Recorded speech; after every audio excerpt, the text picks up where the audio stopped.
क्या बीजेपी और ईडी एक ही बात है? नहीं। बीजेपी देश की सबसे बड़ी और सत्ताधारी पार्टी है, ईडी देश की एक जांच एजेंसी है। लेकिन आम आदमी पार्टी दावा कर रही है कि बीजेपी और ईडी एक ही बात है। दिल्ली सरकार के मंत्री और आम आदमी पार्टी नेता सौरभ भारद्वाज ने ट्वीट करके कहा है कि मैंने कल ही कहा था, बीजेपी और ईडी एक ही बात है।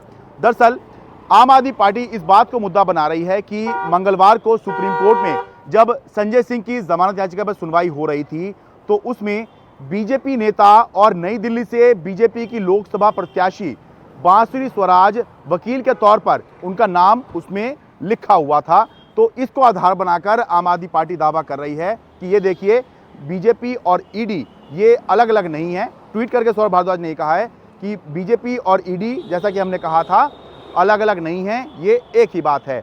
अब हम सब ये जानते हैं कि होता है प्रैक्टिकली यही है कि भले ही आप कह लीजिए सब अलग अलग हैं, लेकिन जो सत्ताधारी दल के करीब होते हैं, चाहे वो केंद्र में हो चाहे वो राज्यों में हो, तो जो सत्ताधारी दल होते हैं उससे जुड़े लोग ही जो हैं अलग अलग जो सरकारी पोजीशंस होती हैं उसमें उनको जगह मिलती है। लेकिन यहाँ बात यह है कि बांसुरी स्वराज जो हैं वो केवल बीजेपी नेता नहीं हैं, बल्कि इस समय पर बीजेपी की लोकसभा प्रत्याशी भी हैं। और इसीलिए आम आदमी पार्टी ये मुद्दा उठा रही है कि देखिए, कैसे जो एक बीजेपी का प्रत्याशी है वो ईडी का वकील बन के भी सुप्रीम कोर्ट में ईडी की बात को रिप्रेजेंट कर रहा है, तो कैसे ये कहा जाए कि बीजेपी और ईडी ये अलग अलग हैं। तो इसको आम आदमी पार्टी ने मुद्दा बनाया है।